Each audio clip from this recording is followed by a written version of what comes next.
The skies above Earth's major cities darkened simultaneously at 1427 UTC. Not from clouds or eclipse, but from something humanity had both dreamed of and dreaded for centuries. A vessel of clearly extraterrestrial origin, materializing in low orbit. Dr. Eleanor Chen stood frozen on the rooftop of the Xenobiology Research Center, her coffee forgotten in her trembling hand as the massive ship revealed itself.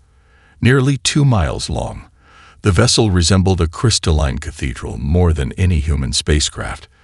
Geometric perfection that somehow flowed like liquid glass, refracting sunlight into prismatic cascades across the skyline of New Geneva. "My God," whispered her colleague, Dr. Abrams. "It's actually happening." Eleanor's scientific mind kicked into overdrive, cataloging details while global communications exploded with panic, wonder, and the inevitable conspiracy theories. The ship maintained its position, making no aggressive movements, broadcasting no signals. Until it did. A transmission cut through every communication channel simultaneously, overriding global networks with effortless precision. The message was simple: "We come in peace and fellowship. Prepare to receive our diplomatic envoy." 72 frantic hours later, Eleanor found herself in a position she'd never imagined. Seated among hastily assembled representatives of Earth's nations as humanity prepared to meet its cosmic neighbors. Her controversial papers on theoretical xenobiology had earned her a reluctant seat at the table, though most of her colleagues considered her ideas radical, even absurd. The air in the United Nations emergency chamber crackled with tension. Security personnel lined the walls, weapons at the ready despite diplomatic protocols. When the massive doors finally opened, a collective gasp rippled through the assembly. The aliens, calling themselves the Eridani, stood nearly 7 feet tall with humanoid forms that seemed almost familiar until you noticed the details. Their skin was a translucent blue that pulsed with internal bioluminescence. 4-fingered hands ended in tapered points rather than fingernails. Most striking were their eyes. Large, multifaceted organs that shimmered with iridescent depth, somehow conveying emotions more complex than human expressions could capture. Their leader, Ambassador Threlax, moved with fluid grace that belied his imposing height. "We bring greetings from the Galactic Concord, a fellowship of 27 spacefaring civilizations who share knowledge, resources, and peaceful coexistence." The first 3 days of diplomatic exchange proceeded better than anyone dared hope. The Eridani were patient, seemingly genuine in their desire for peaceful relations. They shared limited technological insights, cultural artifacts, and histories of other species in the Concord. Humanity began to relax, to hope. Until the 4th day, when something shifted. During a discussion of medical technologies, Secretary General Okonkwo mentioned human lifespans extending into the early hundreds through recent advancements. Ambassador Threlax paused mid-sentence, multifaceted eyes blinking in what Eleanor recognized as confusion. "Forgive me," the alien said, placing a 4-fingered hand on Okonkwo's shoulder. "You speak of your maximum potential lifespan being merely a single century. Our oldest confirmed human lived to 119 years, Okonkwo replied with pride. Average lifespans in developed nations now approach 95 years. The atmosphere in the room changed instantly. The Eridani delegation exchanged glances, their skin pulsing with patterns Eleanor couldn't interpret. When Ambassador Threlax spoke again, his tone had subtly shifted. "Your fire burns so bright, but extinguishes so quickly. Merely a single century. How do you bear such brevity?" Eleanor felt a chill that had nothing to do with the room's temperature. The pity in the alien's voice was unmistakable, and somehow more insulting than any aggression could have been. That night, unable to sleep, she reviewed the Eridani cultural data on her tablet. A pattern emerged that others had missed. While discussing their recent technological developments, the Eridani referenced timespans that seemed oddly prolonged. What humans achieved in decades apparently took the Eridani centuries. In her darkened apartment, illuminated only by the glow of her screens and the faint bioluminescence of an Eridani gift sculpture. Eleanor whispered to herself the question that would eventually reshape humanity's place in the cosmos. What if our brief lives aren't a disadvantage at all? What if they're the reason we innovate so quickly? She began to type, fueled by intuition and the first fragments of evidence, unaware that her hypothesis would soon challenge the fundamental hierarchies of galactic civilization. 6 months after first contact, humanity received its formal invitation to the Galactic Concord. Dr. Eleanor Chen stared at her reflection in the shuttle viewport as Earth shrank behind them, her mind racing with equal parts excitement and apprehension. Her research on the correlation between lifespan and innovation rates had been dismissed by most of her colleagues, but had earned her an unexpected place on Earth's first diplomatic mission to Concord Central. Preparing for transition to FTL, announced the Eridani pilot, his skin pulsing with practiced patterns. Your first experience may be disorienting. Eleanor's stomach lurched as space itself seemed to fold around them. When reality stabilized, a structure unlike anything in human engineering filled the viewport. Concord Central, a massive artificial habitat orbiting a trinary star system. The structure resembled a blooming flower crafted from impossible materials that shimmered with colors humans had no names for. "My God," whispered Ambassador Maria Suarez beside her. "It's beautiful." Their Eridani guide, Lenthor, tilted his head in what they'd learned was an expression of pride. Construction began nearly 6,000 years ago. The outer petals were completed just recently. Recently meaning? Eleanor asked. The last expansion phase concluded only 80 years ago, Lenthor replied casually. Eleanor exchanged glances with Suarez. For the Eridani, 80 years, a human lifetime, was barely worth mentioning. The diplomatic team was escorted through crystalline corridors, teeming with species of astounding diversity. Tentacled beings floating in specialized atmosphere bubbles, silicon-based life forms that moved like flowing mercury, creatures resembling nothing so much as sentient geometric abstractions. Their wonder turned to confusion as they entered the great assembly chamber.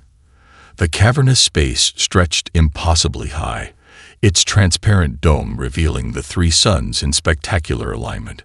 But instead of being led to the central platforms where most delegations assembled, the humans were directed to cramped seating at the chamber's furthest periphery. There must be some mistake, Suarez said, her diplomatic poise slipping. Lenthor's skin darkened and what they'd learned indicated discomfort. There is no error, Ambassador. Species are arranged by wisdom potential, a factor determined primarily by average lifespan. Those nearest the speaker's days live the longest. The Dural, for example, routinely lived 12 centuries. Eleanor's gaze followed his gesture to the chamber's center, where elegant beings with silver-scaled skin reclined on floating platforms, their ancient eyes regarding the proceedings with detached superiority. And where exactly do humans rank in this hierarchy? Eleanor asked, though she already suspected the answer. Directly above the Voltar, Lenthor replied, indicating a group of small, anxious-looking beings hunched on uncomfortable perches at the absolute edge of visibility. They typically survive only 40 orbits of their home star. The chamber quieted as the proceedings began. Species were introduced in descending order of lifespan. The Dural first, receiving reverential acknowledgement, followed by progressively shorter-lived races, each accorded diminishing respect. By the time Earth's delegation was announced, most of the assembly had lost interest. Ambassador Suarez rose despite the protocol requiring shorter-lived species to remain seated during introductions. Earth thanks the Concord for this welcome, she began, her voice unexpectedly amplified by the chamber's acoustics. However, we respectfully reject the premise that wisdom correlates directly with lifespan. Time alone teaches nothing. Only reflection and adaptation create understanding.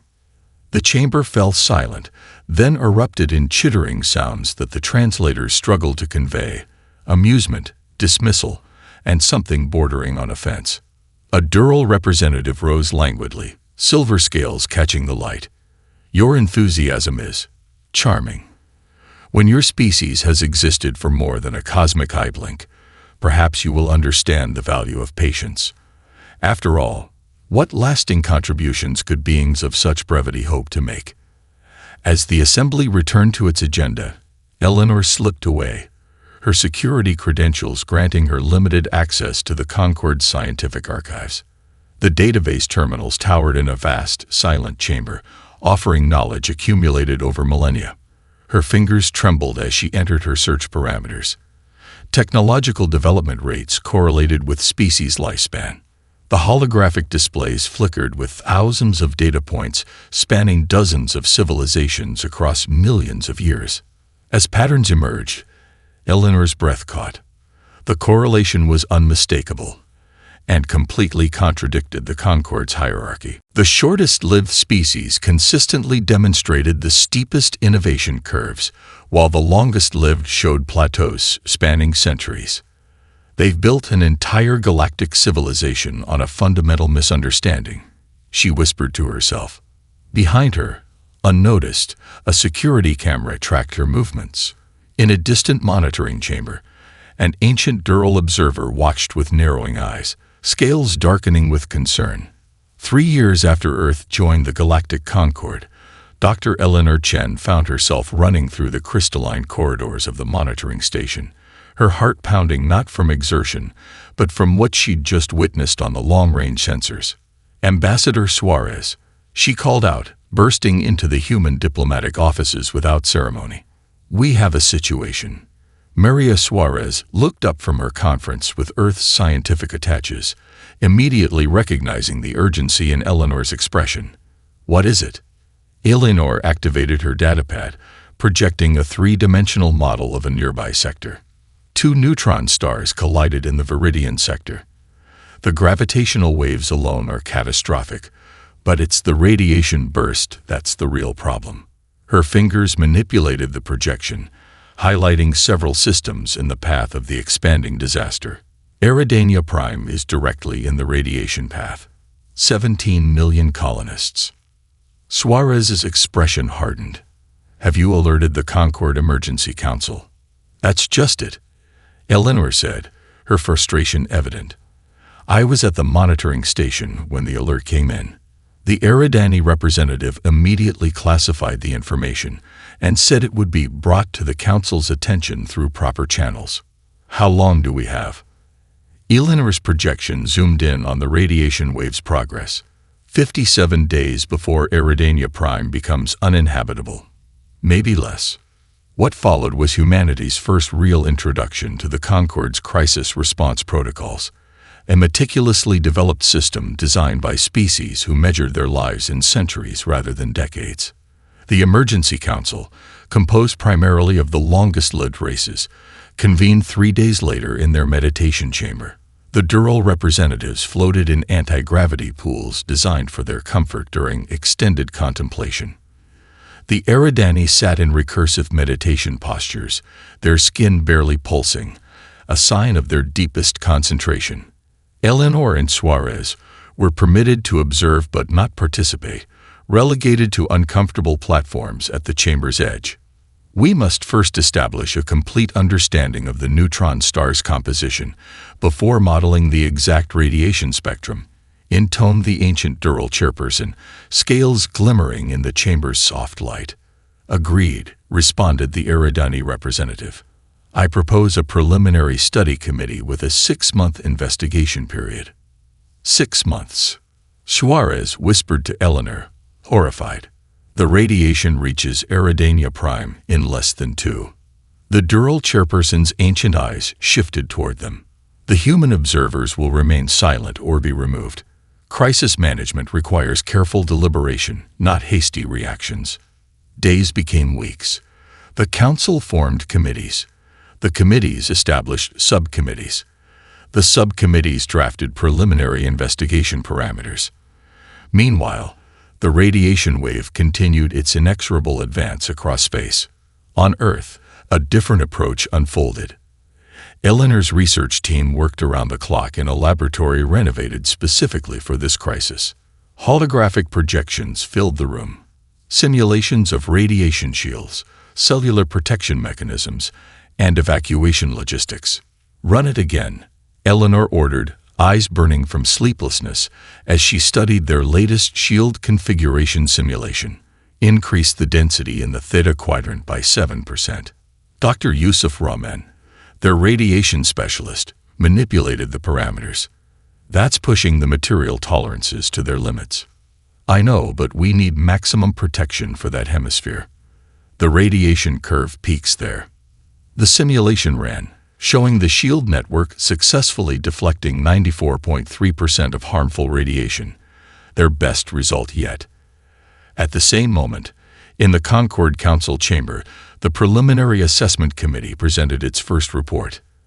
After careful consideration, the Eridani chairperson announced, "We recommend the formation of an extended analysis committee to thoroughly investigate potential responses over the next 12 months." Suarez could no longer contain herself. 17 million lives don't have 12 months. They have 32 days. The chamber fell silent, the elder species regarding her outburst, with expressions ranging from pity to contempt. The Dural representative spoke with glacial calm. "Ambassador, your species' impulsiveness is precisely why shorter-lived races are not entrusted with crisis management. A hasty, improper response could cause more harm than the crisis itself." Later that night, Eleanor and Suarez met in secure quarters, joined by Admiral Jackson of Earth's newly established interstellar fleet. "The radiation shields work in our simulations," Eleanor explained, displaying the designs. "We've also developed a medical treatment that temporarily increases cellular radiation resistance, but the Concorde won't even look at our proposals." "How many ships would we need?" Suarez asked the Admiral. Jackson studied the specifications.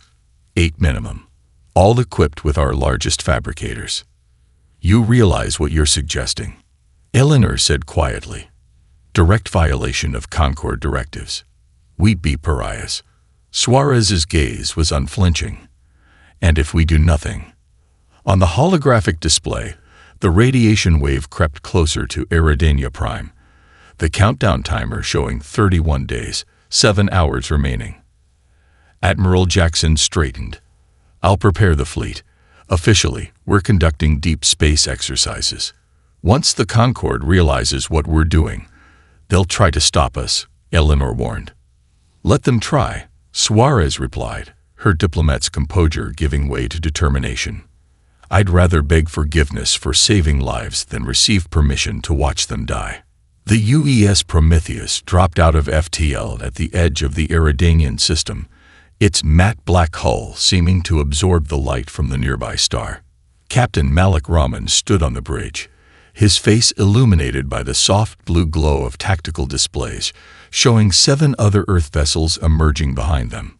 "Status report," he ordered, his voice steady despite the knowledge that they were about to commit what the Concorde would consider an interstellar incident.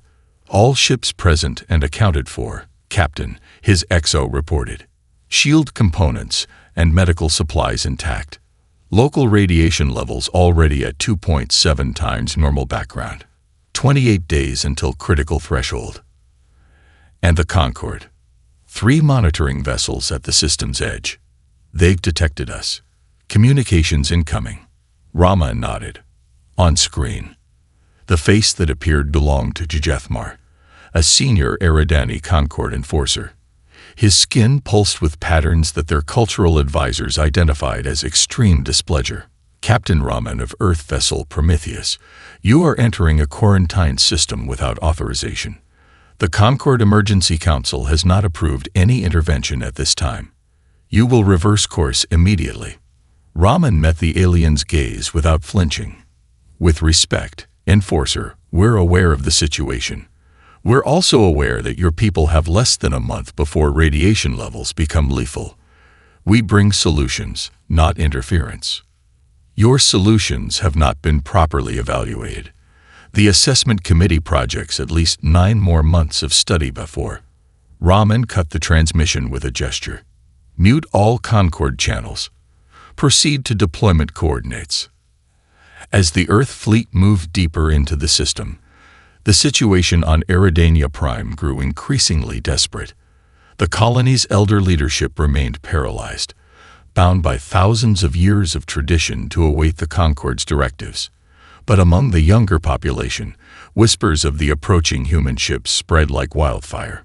Velinar, a 95-year-old Eridani xenobiologist, considered barely an adult by their standards, monitored the rising radiation levels from her laboratory at the colony's primary research facility. Her skin pulsed with anxiety patterns as she watched the numbers climb steadily higher. The elders are still debating whether to acknowledge the danger publicly, her colleague Marisol said, entering the lab with an unauthorized radiation meter. They fear causing panic. What good is preventing panic if everyone dies calm? Velinar responded, a disturbingly human idiom she picked up during her brief research exchange on Earth. Their conversation was interrupted by a priority alert on Velinar's private channel, one that bypassed the colony's official communications network. The face that appeared belonged to Dr. Eleanor Chen. Velinar, I don't have much time. Earth vessels are entering your system with radiation shields and medical treatments. We can protect your world, but we need ground coordination.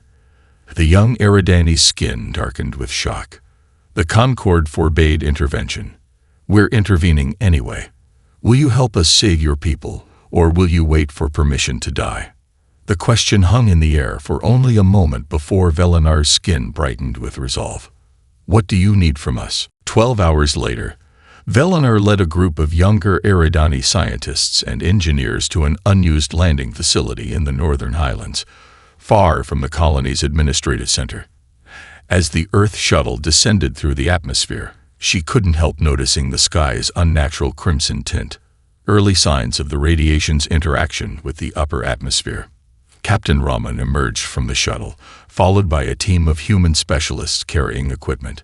The physical contrast was striking, the humans barely reaching the Eridani shoulders, their solid forms appearing dense and compact next to the willowy aliens. You understand what helping us means, Raman said without preamble. Your elders will consider you a traitor. Velinar's luminescent skin pulsed with determination.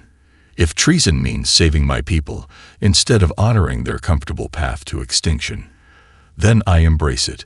The operation moved with precision born of desperation. While the human fleet began deploying the massive orbital shield components, ground teams worked with Velinar's rebels to establish treatment centers for Dr. Chen's radiation therapy. The first confrontation came sooner than expected. As Velinar and Raman supervised the setup of a distribution center, a delegation of Eridani elders appeared, flanked by security forces. This unauthorized activity violates colony directives and Concord protocols, announced Elder Threlmar, his ancient form radiating authority. These humans must be detained and their equipment confiscated until proper evaluation procedures are completed. Raman stepped forward. With respect, Elder, proper evaluation procedures will conclude approximately 6 months after everyone on this planet has died of radiation poisoning. You cannot know that. Your models are hasty, your methods untested. The elder insisted, skin patterns showing genuine concern beneath the indignation. What if your intervention causes greater harm? Velinar moved to Raman's side. And what if our inaction guarantees our extinction? Look up, Elder. She pointed to the sky, where the first shield components were becoming visible, unfolding in geometric patterns against the reddening atmosphere. While the council contemplates, the humans act. The elder's gaze followed her gesture, then returned to the assembled rebels, all young Eridani, all choosing to follow the human path. For the first time in his 647 years, Threlmar faced something his extensive experience had not prepared him for, a fundamental challenge to the wisdom of patience itself. You risk everything on these brief creatures' understanding of the universe, he said, his voice carrying the weight of centuries. Yes, Velinar answered simply. Because they understand something we've forgotten. That sometimes survival depends not on how long you can wait, but on how quickly you can change. The makeshift laboratory on Eridania Prime, hummed with activity unlike anything the colony had witnessed in its 300-year history. Dr. Eleanor Chen worked alongside Velenar, surrounded by holographic displays showing comparative cellular structures of humans and Eridani. 14 days had passed since the shield deployment began, and radiation levels continued to rise despite their efforts. The shield network is only deflecting 87% of the harmful radiation, Eleanor explained, gesturing toward the real-time data feeds. We need 94% minimum for long-term survival. Velenar studied the cellular simulations, her skin pulsing with patterns of intense concentration. Your cells, she observed, manipulating the human sample display. They die and regenerate nearly 50 times faster than ours. Exactly, Eleanor replied, seizing on the observation. And that creates evolutionary pressure, genetic, cultural, psychological, to adapt quickly. She expanded the display to show human evolutionary timelines. Every 25 years, we get a new generation questioning everything the previous one established. She toggled to a visualization of technological development curves. Humanity went from first powered flight to landing on our moon in 66 years. From basic computing to quantum networks in less than a century. Your record shows similar advances took your species nearly a millennium. The laboratory doors slid open as Captain Raman entered, his uniform bearing the marks of sleepless nights and constant work. We have a problem. Shield Generator 3 is showing instability. The radiation's affecting the power distribution network faster than we anticipated. Eleanor's heart sank. That's the one covering the northern hemisphere. If it fails, 80,000 colonists lose protection, Raman finished grimly. Velenar moved to a communication panel. I'll alert the Council of Elders. They can organize an evacuation to the southern regions. There's no time, Raman countered. The generator could fail within hours. Your council would spend days debating evacuation protocols. The young Eridani's skin darkened with realization. What do you propose? We need to stabilize the generator. My engineers think we can reconfigure the neural interface to bypass the damaged circuits, but it's never been attempted under these conditions. Reconfiguring a neural interface during operation. Velenar's skin pulsed with horror patterns. That violates every safety protocol in existence. Yes, Eleanor said quietly. It does. But if we wait for proper testing, 80,000 die, Raman finished. Choose, Velenar, safe protocol or survival. 2 hours later, a mixed team of humans and young Eridani stood before Shield Generator 3, a massive structure of interlocking geometric shapes pulsing with energy that distorted the air around it. The crimson sky above had darkened to an ominous purple as the radiation intensified. The interface chamber can only accommodate 2, explained Chief Engineer Santos, gesturing to a hexagonal opening in the generator's base. And one needs to be Eridani to interpret the neural pathways. Raman nodded. Who's the best neural engineer we have? That would be me, said a quiet voice from behind them. They turned to find Elder Threlmar, his ancient form seeming somehow diminished in the shadow of the massive generator. Elder. Velenar's skin flickered with surprise patterns. I thought you opposed our intervention. I oppose recklessness, not survival. The elder replied, his gaze shifting to Raman. But I've been monitoring your efforts. While the council debates, the radiation rises. I've spent 3 centuries studying neural interfaces. I will assist. The procedure that followed defied every established protocol in Eridani engineering tradition. As Elder Threlmar and Engineer Santos worked inside the generator's core, Eleanor observed something remarkable in the command center monitoring feeds. Look at this, she whispered to Velenar, highlighting a section of the data stream. The Elder keeps attempting the reconfiguration using standard methods, even though they're failing. Santos is suggesting alternatives, but Threlmar resists.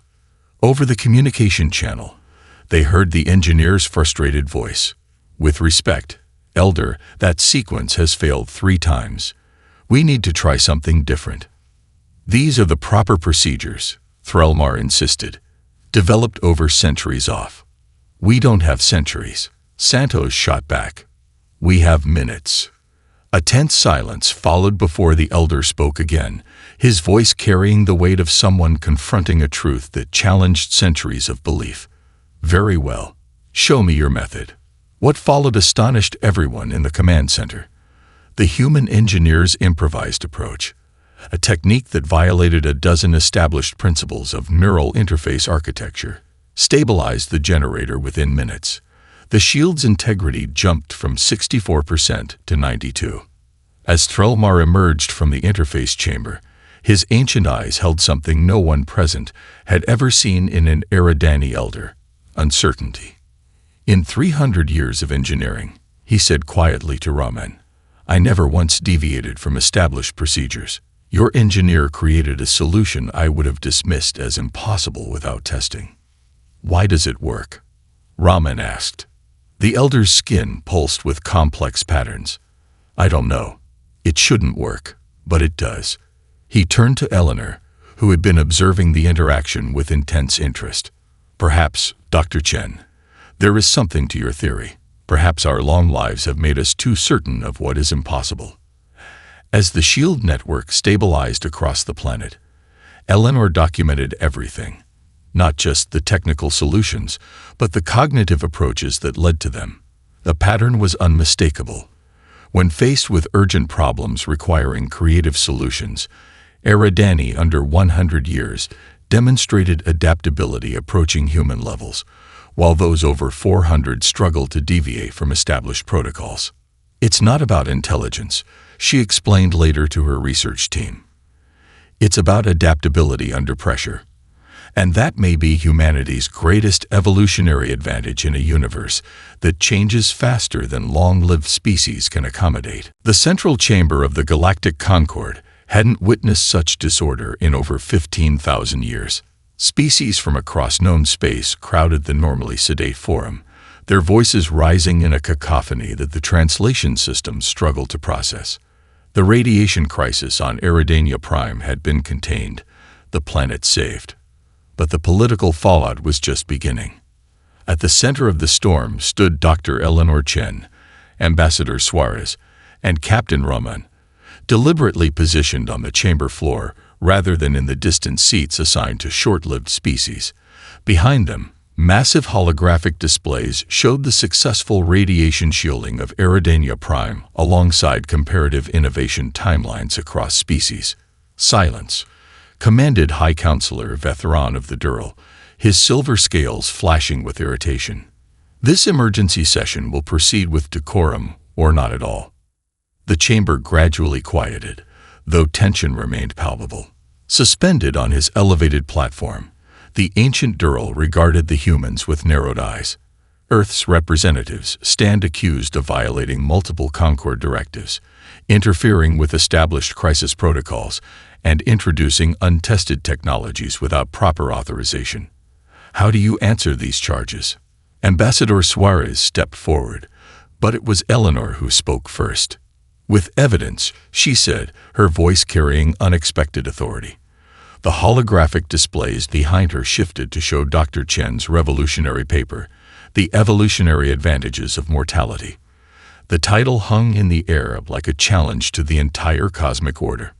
For millennia, Eleanor continued, the Concord has operated on the assumption that extended life automatically confers wisdom.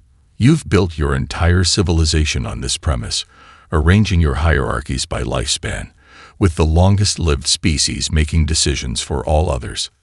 She manipulated the display to show a comparative analysis of technological development across species, but the data tells a different story. The awareness of limited time isn't a weakness. It's a catalyst for advancement. The chamber erupted again, some species shouting objections while others leaned forward with newfound intensity. Eleanor noticed that the division fell largely along lifespan lines. Elder species recoiled at the challenge to their cosmic hierarchy, while shorter-lived races listened with growing excitement. What you call rashness, Eleanor pressed on, we call necessary adaptation. What you dismiss as hasty innovation, we recognize as survival. Had we followed Concord protocols, Eridania Prime would now be a radiation-soaked graveyard. The Voltar delegation, small beings with iridescent skin who rarely spoke in council, rose in unified support. Their representative's voice was surprisingly melodious for such a diminutive creature. "We have been dismissed and marginalized for our brief 40-year lives," the Voltar delegate said. "Yet our technological advancement rate exceeds many longer-lived species." Dr. Chen's thesis confirms what we have long suspected, but lacked the standing to assert. The Eridani ambassador, surprisingly, did not join the chorus of elder species protesting. Instead, he rose with measured dignity, his skin pulsing with complex emotional patterns. 3 weeks ago, he began, "I would have joined my fellow council members in condemning humanity's actions. Today, I cannot." His gaze swept the chamber. "My homeworld lives because humans refuse to wait for our permission to save it." The chamber fell silent as the Eridani continued. More importantly, the crisis revealed something profound about our assumptions. When Elder Threlmar, one of our most respected engineers, could not solve a critical shield failure using methods perfected over centuries, a human engineer created a solution in minutes using techniques our protocols would have rejected without testing. He turned toward Eleanor and her companions. "These humans didn't merely save our colony. They forced us to question beliefs so fundamental we had ceased to recognize them as beliefs at all." High Counselor Bethran's patience visibly thinned. "This philosophical discussion is irrelevant to the charges. Earth violated Concord directives. There must be consequences." "At what cost?" came a new voice. Elder Threlmar himself, entering the chamber unexpectedly.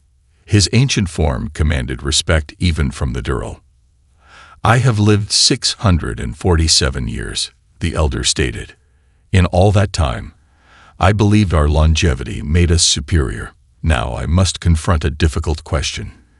If our extended lives grant us such wisdom, why did we fail where these mayfly humans succeeded?" He approached the central display, manipulating it to show a simple timeline.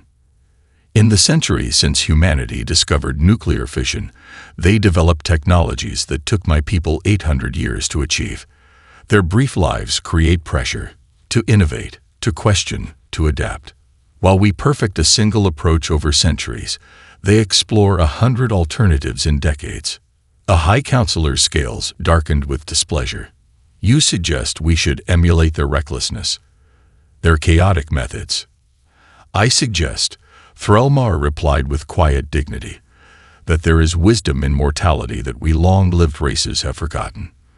The awareness of limited time drives innovation and adaptation in ways immortality never could."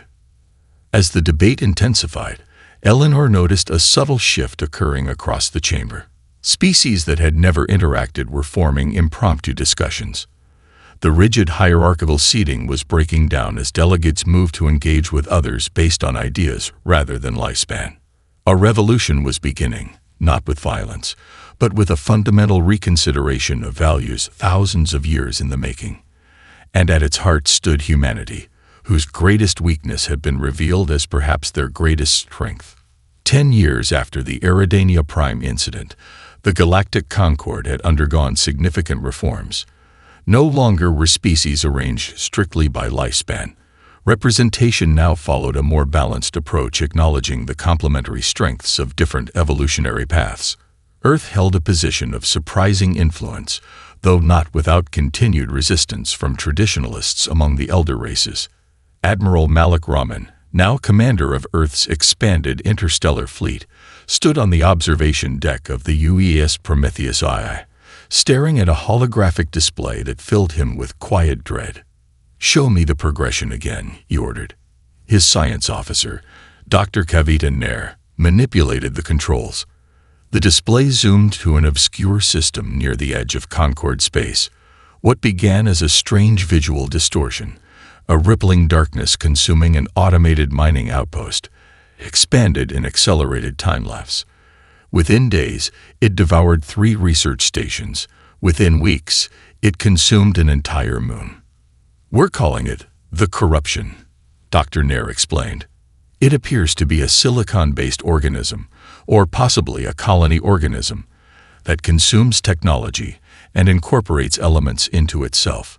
Each system it absorbs makes it more adaptive.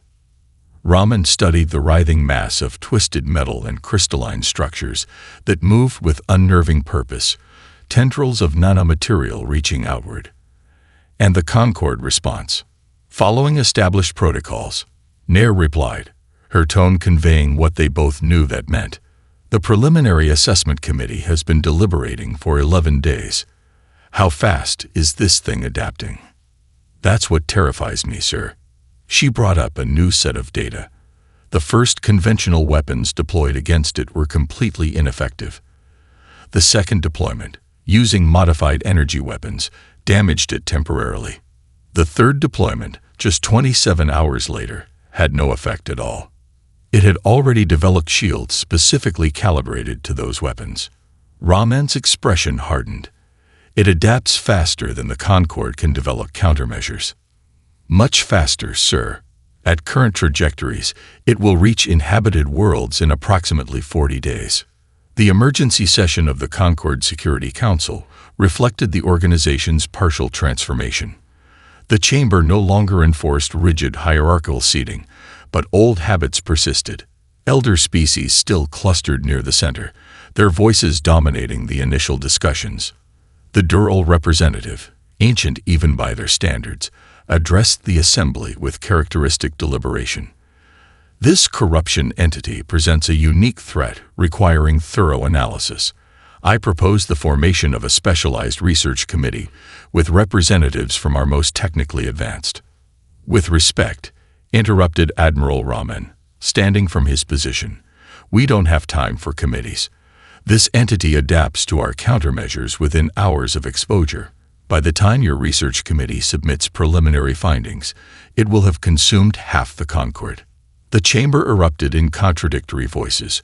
On the massive display dominating the wall, real-time footage showed the corruption consuming its first inhabited world, a small Voltar colony on the outer rim.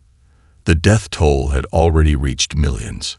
The Dural representative scales darkened with genuine fear, an emotion rarely displayed by the ancient species. You don't understand. Our defensive protocols require centuries of testing before full deployment. We cannot simply. Then step aside, Raman stated, his voice cutting through the chaos. Let those of us who live our entire lives in the span of your typical testing period take the lead. A profound silence fell over the chamber. Even a decade after the Eridania Prime incident, such a direct challenge to the elder species authority remained shocking. Most surprising was the Eridani delegation's response. Ambassador Velinar, once the young scientist who had allied with humans to save her world, now a respected diplomat, rose with fluid grace. Eridania stands with Earth, she announced, her skin pulsing with determined light. 10 years ago, humanity saved our colony when our ancient wisdom failed. We have not forgotten. She surveyed the chamber. I propose the immediate formation of a crisis response coalition led by the shorter-lived species of the Concorde. The proposal sent shockwaves through the assembly. Never in the Concorde's 50,000-year history had leadership of a major crisis response been entrusted to the shorter-lived races. This is unprecedented, objected the Dural elder. So is the corruption, countered Velinar. It operates on a timescale that your deliberative processes cannot match. We need the innovative capacity of species evolved for rapid adaptation. As debate raged, Dr. Eleanor Chen, now director of the Concorde Xenobiological Research Division, quietly approached Raman. I've been analyzing the corruption's adaptation rate, she said, showing him data on her personal device. It's not just fast, it's accelerating. Each new technology it absorbs increases its ability to integrate the next. We're facing an exponential threat. Raman studied the projections with growing concern. How long before it reaches the core systems? At current rates, less than 60 days. Her expression was grim. But here's what truly terrifies me. It's selecting targets strategically, not opportunistically. It's avoiding heavily defended systems to consume vulnerable technology first. This isn't just adaptation, it's intelligence. On the main display, footage showed the corruption's tendrils wrapping around abandoned Concorde defense platforms, absorbing weapons systems and communication arrays. With each assimilation, the entity's movements became more coordinated, more purposeful. "We need to act now," Raman said, returning to the center of the chamber, "before it becomes too powerful to stop." The assembly turned toward him, the elder species with reluctance born of millennia of tradition, the shorter-lived races with growing determination. The cosmic hierarchy that had defined the Concorde for 50,000 years faced its ultimate test. "The corruption adapts quickly," Raman stated, meeting the gaze of each delegation in turn. "So do we. That's how humanity survived on a planet that tried to kill us every day of our evolution. That's how we advanced from stone tools to starships in the blink of a cosmic eye. And that's how we'll defeat this threat, together." In the command center established that same day, representatives of the shortest-lived species in the Concorde gathered around tactical displays. Their faces reflected determination rather than fear, a stark contrast to the paralyzed panic of the elder races. "It adapts quickly," said a Voltar commander, scales bristling with anticipation. "So do we." 50 years after first contact, the Galactic Concorde gathered for its centennial assembly, an event transformed beyond recognition from the rigid hierarchical structure that had dominated for 50 millennia. The chamber now formed a perfect circle, with no species elevated above others. Representatives from across known space mingled freely, their conversations crossing boundaries of biology, culture, and lifespan in ways unimaginable before humanity's arrival. At the center of the chamber stood a memorial, a geometric sculpture of impossible complexity, each component representing a world saved in what history now called the Corruption War. The 20-year battle against the entity that had threatened to consume all technological civilization had reshaped galactic society as profoundly as any event in recorded history. Dr. Elinor Chen, now 84 years old, was wheeled to the central podium by her former student, Ambassador Villenar. The contrast between them was visually striking. The weathered human form, frail but eyes still bright with intelligence, beside the Eridani in her physical prime at 155 years, her skin pulsing with patterns of deep respect.